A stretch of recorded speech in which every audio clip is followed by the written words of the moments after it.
하나님의 말씀을 함께 보시겠습니다. 성경 말씀은 에베소서 5장 15절에서 21절까지를 대독하겠습니다. 그런즉 너희가 어떻게 행할지를 자세히 주의하여 지혜 없는 자같이 하지 말고 오직 지혜 있는 자같이 하여 세월을 아끼라. 때가 악하니라. 그러므로 어리석은 자가 되지 말고 오직 주의 뜻이 무엇인가 이해하라. 술 취하지 말라. 이는 방탕한 것이니 오직 성령으로 충만함을 받으라. 시와 찬송과 신령한 노래들로 서로 화답하며 너희의 마음으로 주께 노래하며 찬송하며 범사의 우리 주 예수 그리스도의 이름으로 항상 아버지 하나님께 감사하며 그리스도를 경외함으로 피차 복종하라. 아멘.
다시 한번 기도하겠습니다.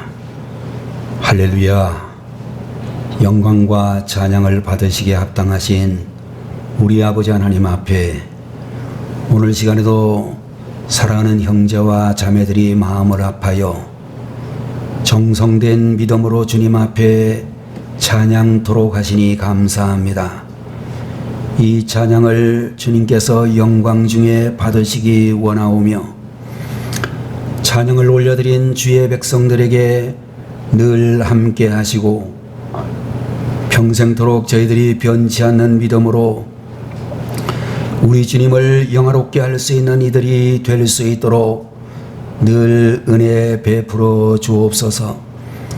오늘 이 시간에도 사랑하는 주의 백성들이 하나님의 말씀 듣기 위하여 이 시간 주님 앞에 무릎을 꿇어 싸우니 하나님 저희들의 심령에 역사하여 주셔서 주시는 말씀마다 은혜되게 하시고 능력이 되게 하시고 하나님의 역사를 나타내는 시간이 되게 해 주옵소서.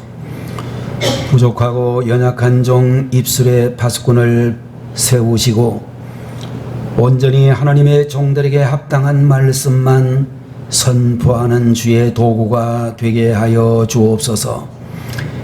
예배의 모든 시종을 우리 주님 홀로 맡아주시기를 바라옵고 예수님의 이름으로 간절히 기도 올리옵나이다. 아멘. 오늘 이 시간에는 에베소서 제5장 15절 이하의 말씀을 가지고 복받는 사람의 7가지 7대 특징이라는 제목으로 말씀을 함께 보도록 하겠습니다. 여러분들 우리나라에 여러 가지 꽁트처럼 구성되어져 있는 무슨 시리즈라고 하는 그런 이야기들이 많이 있는데 10수년 전에 있었던 한심이 시리즈라고 하는 그런 유명한 만화가 있었습니다. 어느 날 이 한심이가 선생님께서 산수 문제를 풀고 누가 이 문제를 풀겠느냐라고 이야기를 하시니까 한심이가 손을 번쩍 들었습니다. 여러분들 선생님께서 한심이가 열심도 있고 적극성도 있으니 이 한심이가 왕따를 당하지 않도록 네가 나와서 한번 풀어보아라 그렇게 말씀하시면서 칠판에다가 구구단 문제 몇 가지를 만들어 놓고 풀게 했습니다. 그런데 이 한심이가 푸는 구구단 셈법이 좀 이상해 가지고 27은 27이고 38은 38이고 57은 57이라고 66은 66이라고 98은 98이라고 이렇게 이상하게 불어놓고서는 의시되며 자기 자리로 돌아가며 반장을 노려보면서 말하기를 야 반장 너 오늘부터 반장 그만둬 라고 그렇게 들어갔습니다.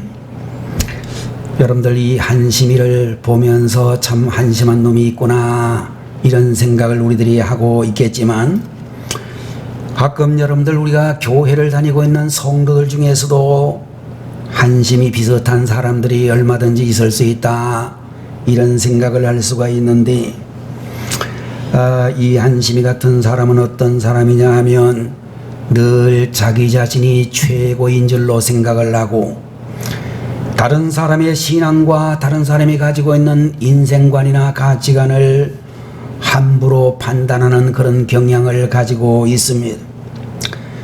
목회자도 우습게 보고 교회에 이제 연세가 많은 직분자들도 우습게 생각하는 그런 경향을 가지고 있습니다. 교회를 다니면서도 자기가 다니고 있는 교회에 대해서 평가를 하기를 아무래도 여기는 예수님이 안 계신 것 같아. 사람들이 전부 다 냉정하기가 짝이 없어. 예배 프로그램이 상당히 잘못된 것 같아. 끊임없이 비판을 하고 교회 부흥의 기운을 꺾어버리는 그런 사람들을 볼 수가 있을 것입니다. 그러나 여러분들 우리가 생각할 때에 이와 같은 사람들의 정말로 마지막을 보게 되면 여러분들 우리가 잘 알고 있는 성경에 나오는 대마처럼 세상으로 빠져나가든지 아니면 신천지나 하나님의 교회 같은 이단 교회로 빠지는 경향을 볼 수가 있을 것입니다. 여러분들 자기 영성이 최고라고 생각을 하는 사람은 한심이가 될 가능성이 대단히 많고 교회 생활을 할 때 어떤 경우에도 내가 최고라고 생각을 하고 교회를 판단하고 남을 판단하면서 교회의 평화를 깨지 않도록 늘 하나님 앞에 겸손하게 기도해야 될 줄로 믿습니다.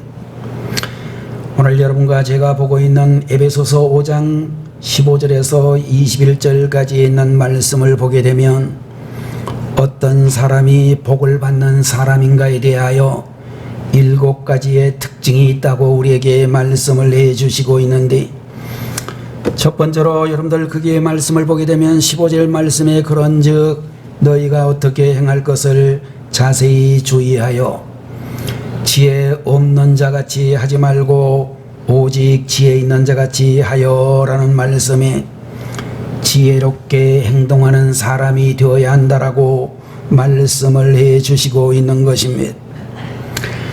여러분들 여기에 나오는 이 지혜라고 하는 말을 우리가 자세히 생각을 해보게 되면 어떻게 행해야 될 것을 자세히 주의하는 것을 의미한다. 이렇게 말씀하고 있는 것입니다. 여러분들 인생 가운데서 불행한 인생을 사는 사람들의 대부분은 지혜가 부족하기 때문이고 지혜가 없기 때문이다 라고 이야기할 수 있을 것입니다. 여러분들 중고등학교를 다니면서 초등학교를 다니면서 아이들 가운데서 공부를 하기는 다 하는데 왜 어떤 아이들은 똑같은 선생님 밑에서 똑같은 시간 동안 공부를 하는데도 1등을 하고 어떤 아이들은 중간을 하고 또 끄트머리를 하는 그런 아이들이 왜 생기는가? 공부를 하는 방법이 지혜가 별로 없기 때문이다. 그렇게 이야기할 수가 있는데요. 여러분들 1등을 하는 그런 학생들의 성향을 보게 되면 교과서를 보고 참고서를 보면서 이것은 틀림없이 문제가 되겠다. 이렇게 문제가 되는 것을 잘 집어내는 판단력이 뛰어난 학생들입니다. 그러나 공부를 잘 하지 못하는 그런 학생들의 성향을 보게 되면 공부 시험 문제에 안 나올 것만 열심히 공부를 해가지고 똑같은 시간 같은 수고를 하지만 어떤 아이들은 성적이 올라가 있고 어떤 아이들은 이렇게 바닥으로 헤매는 아이들이 생기게 되는 것입니다. 여러분들 여기에서 자세히 주의하여 라고는 이 말이 나오고 있는데 이 말은 하나님의 뜻을 잘 살핀다 라는 뜻을 가지고 있는 말로 여러분들 우리가 교회를 아무리 열심히 다닌다 할지라도 하나님의 뜻에서 벗어나게 되면 그의 신앙생활은 잘못될 수밖에 없고 헛수고로 될 수밖에 없다는 것입니다. 여러분들 요사이 코로나가 끝나고 난 다음에 요사이에도 우리가 동네를 가끔씩 다녀보면 옛날에 비해서는 전도하는 사람들이 많이 줄어 있기는 한데 그래도 둘씩 짝을 지어 아파트 앞으로 또 단독주택 앞으로 열심히 전도하는 사람들을 보면 이단하는 사람들이 굉장히 많습니다. 여러분들 우리가 알아야 될 것 중에 한 가지는 이단들이 아무리 열심히 한다고 할지라도 정말로 그들에게는 열심은 있을지 모르지만 지혜가 없기 때문에 잘못된 그런 열심을 움직이고 있다는 사실을 보게 되는 것입니다. 본문 15절에 보면 어떻게 행할 것을 자세히 주의하라고 하면서 행동의 중요성도 강조하고 있는데 여러분들 사람들에게 고독감과 공허감이 있는 이유는 헌신하는 행동이 없어 소속감을 가지지 못하기 때문이라고 말씀드릴 수 있을 것입니다.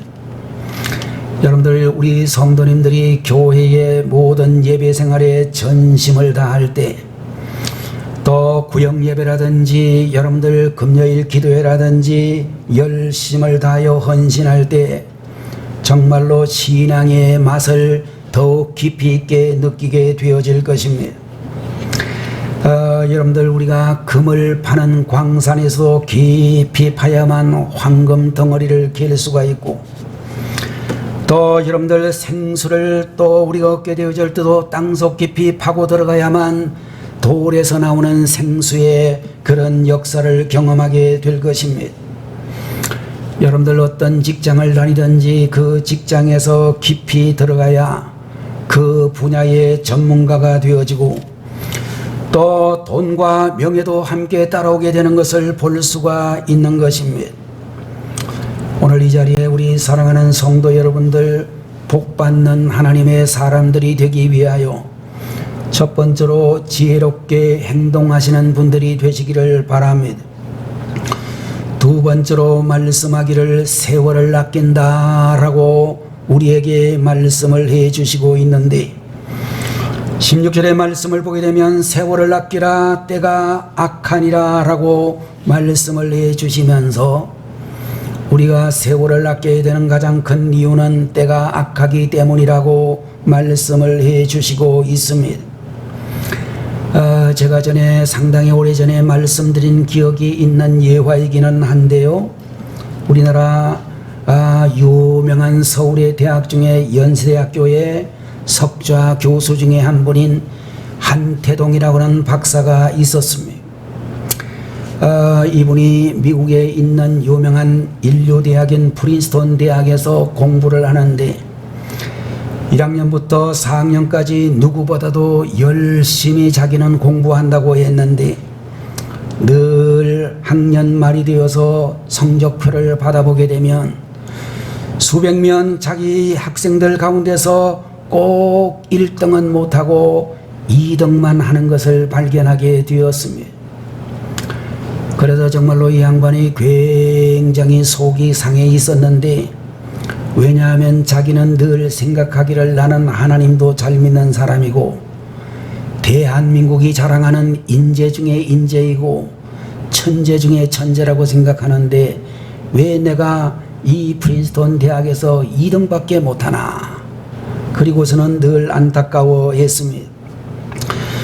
어느 날 기숙사에서 생활을 하고 있는데 이분이 12시까지 공부를 하고 난 다음 정말로 이제는 자야 되겠다. 그리고 자기 방에 불을 끄는데 불을 끄면서 기숙사 다른 방들은 어떤가 보았더니 다 불이 정말로 거의 꺼졌는데 딱 한 학생만이 불을 켜놓고 공부를 하는 것을 보게 되었습니다. 그래서 이 양반이 정말로 그 다음 날이 되면서부터 도대체 불 안 끄고 나보다 더 공부하는 사람이 도대체 누구인가. 그래서 봤더니요, 인도에서 온 유학생이었고, 또 조사를 해봤더니 바로 그 인도에서 유학 온 그 학생 한태동 박사보다도 이같이 30분 이상을 더 공부했던 그 사람이 늘 1등을 하는 학생이라는 것을 발견하게 되었습니다. 안 되겠다 싶어서 이분은 그 사람이 불을 끄고 난 다음에도 1시간 이상씩을 계속 더 공부를 하고 1년을 지났더니 마침내 프린스턴 대학을 졸업하는 때에 이분이 전교 1등으로 세계적인 대학 프린스턴 대학의 전교 서수석으로 졸업하는 영광을 가질 수 있게 되었습니다. 사람이란 자기가 무슨 일을 하든지 간에 시간을 투자한 것만큼 얻게 되어지는 것입니다. 공부의 세계도 그러할 것이며 기술의 세계도 그러할 것이고 어떤 인생의 경험에도 다 시간을 투자한 만큼 얻게 되리라고 생각하는 것입니다.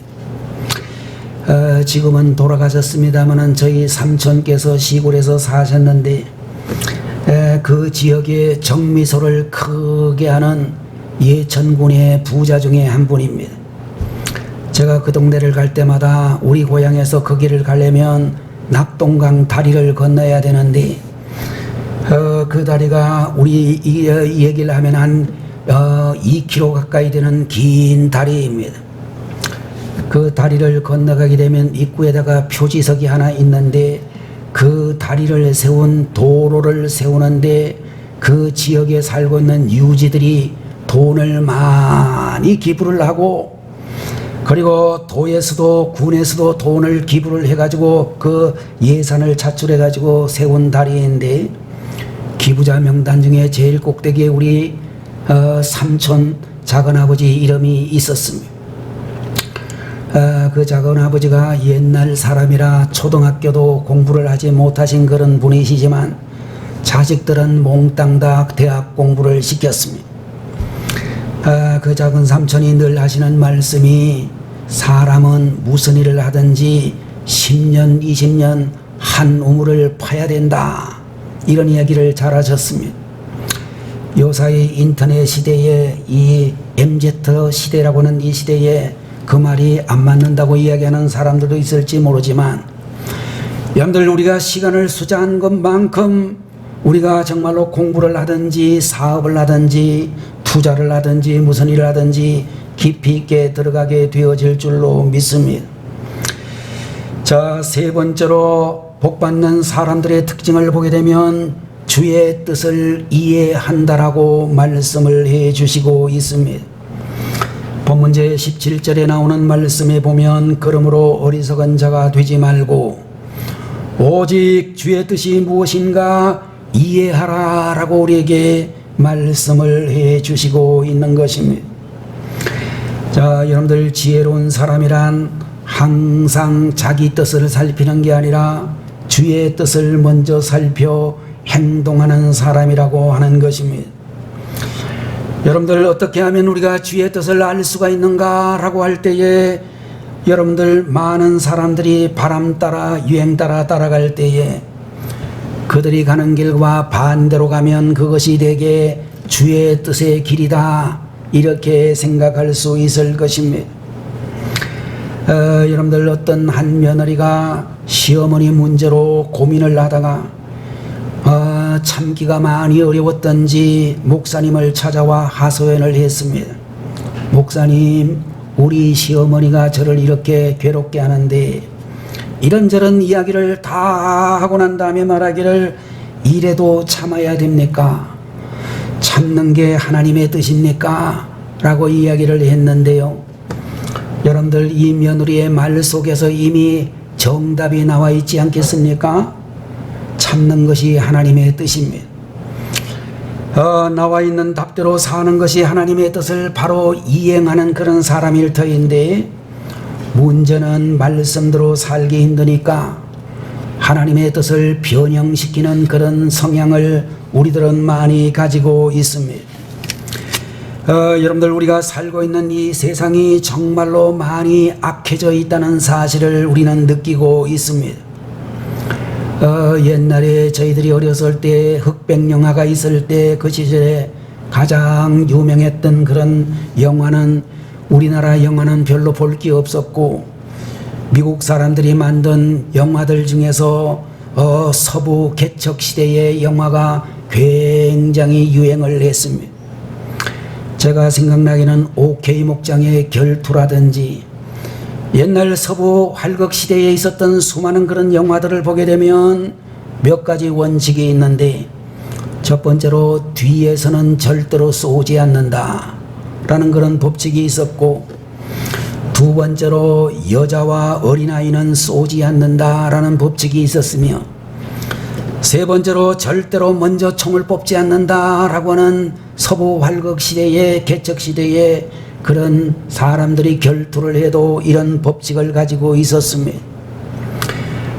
그러다가 여러분들, 주인공이 아무리 악당들이 못살게 굴어도 총을 뽑지 않다가 악당이 여자와 어린아이까지 못살게 굴 때 할 수 없이 눈물을 머금고 장롱 속에 깊이 숨겨둔 낡은 총을 꺼내 단 한 방의 악당을 쓰러뜨리고, 그렇게 총을 쏠 수밖에 없었던 자신을 한탄하며 석양이 물드는 황야를 말을 타고 쓸쓸히 사라지는 장면이 언제나 서부 영화의 마지막 장면이었습니다. 그런데 여러분들, 요사이에 나오는 깽 영화들을 보게 되면 무차별 난사를 하고 가공할 무기를 가지고 사람들을 싹 썰어 죽여버리는 그런 영화들이 많이 나타나고 있는데, 이상한 것은 이렇게 무자비한 장면들이 많은 영화일수록 관객들이 많다는 것입니다. 여러분들, 그만큼 세상이 험해졌는데 문제는 우리 성도들도 그런 분위기에 젖어 사는 이들이 많다는 것입니다. 목사님이 설교를 하실 때 오른뺨을 때리거든 왼뺨도 돌려대라 라고 하는 설교는 별로 인기가 없다라고 하고, 악한 세상을 정복하려고 하면 힘을 키워야 된다라고, 남이 짓밟는 한이 있어도 적극적이고 악착같이 살아서 성공하라고 하는 그런 설교가 인기가 있는 시대가 되었습니다. 굉장히 교회들도 잘못된 방향으로 나가는 그런 경향이 있다라는 것을 말하고 있는 것이죠. 옛날에는 우리 교회 다니는 부모님들이 자녀들을 가르치면서 손해를 볼지라도 하나님 뜻대로 살아라, 이렇게 자식들을 훈계하던 그 양반이 지금은 어떻게 된 판인지 어떻게 해서든지 1등 해라, 어떻게 해서든지 수단 방법 가리지 말고 성공해라, 그렇게 가르치는 교회 다니는 부모들이 많아지고 있습니다. 여러분들, 정말로 하나님의 뜻을 알기를 원한다면 우리가 가지고 있는 이 세상적인 생각을 180도 돌려보면 거기에 하나님의 뜻이 보인다라고 하는 것입니다. 네 번째, 복받는 사람의 특징은 세상에 취하지 않는다라고 말씀을 해 주시고 있습니다. 오늘 18절의 말씀을 보게 되면 술 취하지 말라, 이는 방탕한 것이니 오직 성령의 충만을 받으라, 이런 말씀이 기록이 되어져 있습니다. 오늘 이 자리에 계시는 여러분들 중에서 지금도 술 잘 마시는 분들이 여기 좀 앉아 계실지 모르겠습니다. 제가 전에도 말씀드린 기억이 있는데, 강남의 논현동이라고 하는 강남 중심부에 가면 강남중앙 침례교회라는 우리 교회가 있었고, 지금도 거기 있는데 지금은 증축을 하느라고 다른 데 가서 예배를 드린다는 이야기가 있습니다. 새로 신축을 한다는 말이 있습니다. 거기에 오랫동안 교회를 개척하시고 목회를 하셨던 김충기 목사님, 우리 교회도 오신 적이 있는데요, 이 목사님께서 늘 교인들한테 이런 이야기를 하셨어요. 여러분, 우리 강남중앙교회 교인들은 술, 담배 하면 안 됩니다. 만일 안수 집사님들 중에 술, 담배 하는 거 보는 사람은 저기 저 소원수리 함에다가 그분의 이름을 적으십시오. 그러면 그 다음 주일 제가 보고 당장 해임을 시켜버리겠습니다. 파면을 시켜버리겠습니다. 그런 시대가 있었어요. 옛날엔 천주교인들은 술, 담배 하는 거 우리가 아무렇지 않게 하는 거에 오래됐지만, 그래도 교회 다니는 분들은 안 한다고 하는 것이 정상적이었습니다. 요새 보니까 말이죠, 우리 교인들 가운데서도, 교회의 직분을 가지고 있는 분들 가운데서도 여상스럽게 술, 담배를 하는 분들이 상당히 있다는 이야기를 듣습니다. 여러분들 거기에 대해서는 시대가 많이 변했다라고 이야기하는 분들이 있을지 모르겠습니다만은, 여러분들 술을 왜 그렇게 성경이 금하고 있는가? 특별히 한국 교회가 왜 이렇게 술을 금하고 있는가를 우리 생각을 해보아야 되는데, 술은 판단력과 이성을 마비시키기 때문인 것입니다. 술이 잔뜩 취하게 되면 뭐가 옳은지 그른지, 뭐가 잘못되었는지, 뭐가 제대로 된 건지 우리들이 판단력을 잃어버릴 때가 굉장히 많다라고 하는 것입니다. 그러나 여러분들 여기서 말씀하고 있는 술 취하지 말라라고는 이 말씀의 술은 다른 의미로 얘기를 한다면, 영적인 의미로 생각을 한다면 세상의 유혹과 거짓 선지자의 미혹을 의미한다 라고도 이야기할 수 있을 것입니다. 그래서 여러분들 술에 취하게 되면 거짓된 술, 세상의 유혹과 거짓 선지자의 유혹에 빠지게 되면 정상적인 사고력과 판단력을 잃어버리고 돈과 시간도 잃어버리고 가정도 깨져버리는 경우들이 굉장히 많이 있습니다. 잘못된 바람과 이단 사상, 무속 신앙과 잘못되어진 그런 모든 사상들을 우리는 지극히 주의해야 된다라고 말씀해 주시고 있는 것입니다. 여러분들, 오늘날 우리 성도들은 성령 충만을 오해하고 성령의 능력을 얼마나 받았느냐에 초점을 맞추는 이들이 많습니다. 붕회에 참석을 하게 되면 성령님이 목까지 차게 되고, 산기도 가서 신령한 기도원 원장님의 안수기도를 받으면 성령님이 머리끝까지 찼다고 생각하는 이 잘못된 생각을 버려야 되는 것입니다. 여러분들, 술에 취하게 되면 술의 지배를 받게 되어지듯이, 성령 충만하게 되면 내가 성령의 능력을 얼마나 많이 소유하느냐가 아니라 내가 얼마나 성령님의 지배하에 들어가는가 라는 것을 우리에게 가르쳐 주게 되는 것입니다. 내 의지와 말 한마디가, 내 시간의 사용과 돈의 사용이, 내 생활의 모든 것이 성령님의 지배하에 들어갈 때에 성령 충만한 삶이다. 우리들은 그렇게 말씀을 할 수 있는 것입니다. 다섯 번째로 서로 화답하며 살게 된다라고 말씀을 해 주셨습니다. 오늘 본문 제19절에 있는 말씀의 시와 찬송과 신령한 노래들로 서로 화답하며 라고 그렇게 우리에게 말씀을 해 주시고 있습니다. 여러분들, 우리 성도님들이 길에서 서로 만났을 때, 아니면 또 교회에 만나서 서로 인사를 나눌 때, 구역 예배를 드리고 간식을 나눌 때 세상적인 이야기만 나누지 말고 시와 찬송과 신령한 노래들과 믿음의 말들을 서로 나눌 수 있어야 된다 라고 하는 것입니다. 여러분들, 교회에다가 잘못된 소문을 퍼뜨리고 또 잘못된 소문을 믿고 교회의 시험거리가 되는 일들을 그런 하는 말을 하면 절대로 안 된다라고 하는 것입니다. 여러분들, 우리들이 분명히 알아야 되는 것은 우리 성도들은 입에서 말이 나올 때마다 믿음의 말이 나와야 되고 힘을 주는 말이 나와야 되고 이해하는 말이 나와야 된다라고 하는 것입니다. 그 말을 듣는 사람들의 마음이 따뜻해지고 용서하는 마음이 일어나야 되는 것입니다. 그런 사람들이 가는 곳마다 교회에는 활기가 생겨지고 그런 사람이 몇 명만 있어도 교회는 부흥하고 발전하고 성장하게 되는 것입니다. 여러분들, 집안이 잘 되려고 하면 화목함이 가장 중요하다라고 생각이 되어지고 교회도 정말로 부흥하고 성장하는 그런 역사가 일어나기 전에 먼저 교회가 화목해야 된다라고 말씀드릴 수 있는 것입니다. 여섯 번째로 범사에 감사하며 산다라고 말씀하고 있는 것입니다.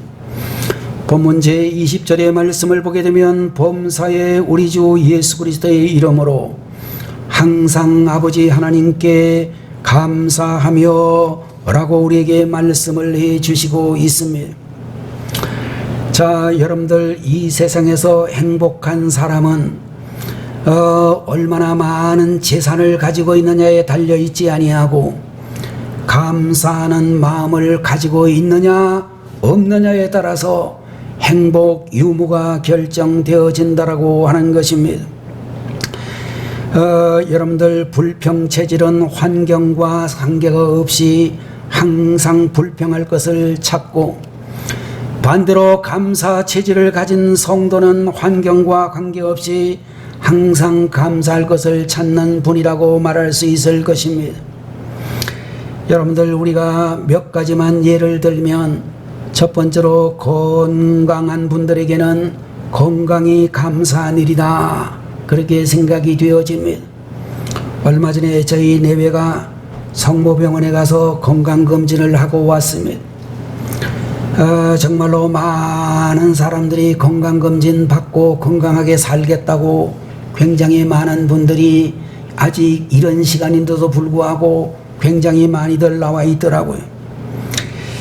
여러분들, 건강을 잃게 되면 꿈도 비전도 잃고 미래도 잃고 일터와 물질도 잃고 정말로 거의 다 잃어버리게 되는 것을 생각할 때 정말로 여러분들, 오늘 하루 이렇게 건강하게 일어나서 내 발로 하나님의 교회를 찾아 나왔던 이 사실만 해도 참으로 감사한 일이다 그렇게 믿으시기 바랍니다.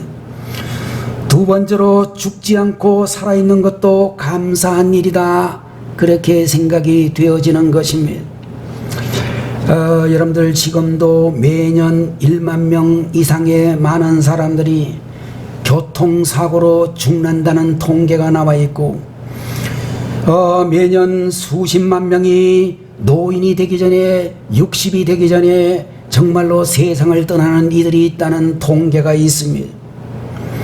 여러분들, 그 가운데 우리가 포함되지 않고 지금 현재 우리가 살아있다는 사실만 해도 감사한 것입니다. 목사님들끼리도 이제 연세들이 좀 드신 분들이 가끔씩 저한테도 전화가 옵니다. 목사님 잘 계십니까? 그런 이야기를 하면 제가 대답을 이렇게 합니다. 안 죽고 살아 있습니다. 그렇게 이야기를 합니다. 또 어떤 분들은 또 이야기를 하게 되면 아직 숨 쉬고 있습니다. 이렇게도 대답을 할 때도 있습니다. 숨 쉬고 살아있는 것만 해도 감사한 일이 아닐 수 없다는 것이죠. 세 번째로, 먹으면 소화가 잘 되고 누우면 잠이 잘 오는 것도 정말로 감사한 일이다. 그렇게 생각이 되어집니다. 제가 보니까 우리 교회 성도님들 중에서 특별히 연세가 좀 있으신 여자분들 중에서 특별히 한 70이 좀 넘어가신 분들 중에 밤에 잠이 잘 안 온다고 이야기하시는 분들이 있습니다. 그런 분들 정말로 잠이 안 와가지고 고생을 많이 하는데 하필 그 속에 우리 집사람도 있습니다. 우리 집사람도 보니까 잠을 잘 못 자더라고요. 잠을 자다가 또 소리를 한 번씩 지를 때도 있어요. 그러면 제가 깜짝 놀랄 때도 있습니다.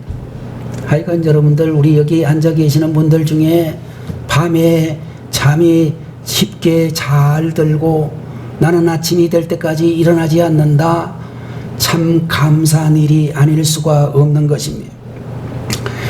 근데 여러분들, 이게 감사거리가 있는데도 불구하고 우리는 늘 입에서 나오는 말을 들어보게 되면 감사한 말보다는 불평의 말이 자꾸만 튀어나오고 또 원망의 말이 자꾸만 튀어나오는 경우도 있습니다. 찬송가 작사에 보면 이 몸밖에 드릴 것이 없어 이 몸을 드립니다 라고 하는 그런 가사가 있는데, 여러분들 몸을 드리기 전에도 진심으로 감사하게 되면 참으로 하나님께서 더 큰 은혜를 우리에게 허락하여 주실 줄로 믿는 것입니다. 마지막 7번째로, 복받는 사람은 서로 복종하며 살아간다 라고 우리에게 말씀을 해 주시고 있습니다. 그리스도를 경외함으로 피차 복종하라 라고 하는 그런 말씀을 해 주시고 있는데, 여러분들, 우리가 피차에 복종을 하려고 하면 상대방을 예수님처럼 생각해야만 될 것입니다. 여러분들, 그렇게 살면 정신적으로 풍요로운 삶이 펼쳐지게 되어질 것입니다. 어떤 사람이 장수촌에 가서 장수의 비결을 연구했는데, 장수촌 사람들은 하나같이 겸손하고 예의가 바른 사람들이었다라고 하는 것입니다. 그들은 항상 허리를 굽히고 인사를 잘해서 단전에 힘이 모이니까 나이가 들어도 기력이 넘치고, 사람이 뻣뻣한 상태로 오래 서 있으면 기가 빠져버린다고 하는데, 그들은 또한 물건을 줄 때에 두 손으로 주어서 몸의 균형이 유지되고 친구 사이에도 서로 존댓말을 하는 이들이 많았다라고 하는 것입니다. 여러분들, 오늘 7가지 축복을 받는 원리를 살펴보았는데, 그 모든 원리를 하나로 묶는다라고 하면 하나님 중심적인 삶을 사는 것이다, 이런 말로 이해하고 해석할 수가 있을 것입니다. 여러분들, 바다에서나 산속에서 길을 잃게 되면 북극성을 보고 방향을 찾듯이 우리가 세상을 살면서 때때로 하나님을 보며 중심을 찾아야 인생의 길을 절대로 잃어버리지 않게 되는 것입니다. 여러분들, 하나님을 항상 삶의 우선순위에 두시고 하나님을 위한 일이라고 하면 최우선에 두고 그 일을 하고, 이제까지 교회를 위해서 제대로 헌신하지 못했다면 더욱 열심히 교회를 위해 최선을 다해 헌신하는 성도님들이 되셔야 되겠습니다. 하나님 중심적인 삶이 생각으로만 그쳐서는 안 되고, 우리는 이 하나님 중심적인 삶을 행동으로도 나타내야 될 줄로 믿는 것입니다. 우리 자신을 위해서는 최대한 절제하고 남을 위해서는 최대한 큰 손이 되는 것이 어떤 삶보다 복된 삶이다 라는 것을 기억해야 될 것입니다.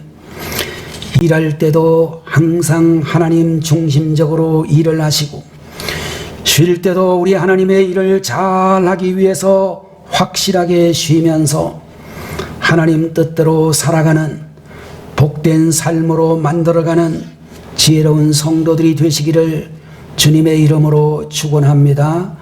기도하겠습니다. 거룩하신 우리 아버지 하나님, 오늘 이 시간에도 주님께서 저희들에게 복받는 사람이 되라고 말씀하시니 감사합니다. 에베소서 5장 15절 이하의 말씀을 통하여 복받는 사람은 지혜롭게 행동하고 세월을 아끼며 주의 뜻을 이해하고 세상에 취하지 아니하며 서로 화답하며 범사에 감사하며 서로 복종하며 사는 삶이라고 가르쳐 주시니 감사합니다. 우리가 이 세상을 살아갈 때 하나님 중심으로 일을 하고 하나님 뜻대로 살아가서 우리의 모든 삶이 복된 삶이 되어지도록 큰 은혜 베풀어 주옵소서. 예수님의 이름으로 간절히 기도 올리옵나이다. 아멘. 우리를 대속하시기 위하여 하늘의 영광 보좌를 떠나 이 땅에 오셔서 십자가에 달리신 우리 주 예수 그리스도의 무한하신 은혜와 우리 아버지 하나님의 극진하신 사랑하심과 성령님의 감동 감하시고 위로 내조 역사 충만 역사 교통하심이 오늘 주님 앞에 귀한 예배를 올려드리는 사랑하는 성도들 머리 위에, 저들의 가정과 직장 위에, 특별히 수능고사를 치는 사랑하는 우리 모든 학생들 머리 위에 지금부터 영원 무궁토록 함께 계시기를 간절히 축원하옵나이다. 아멘.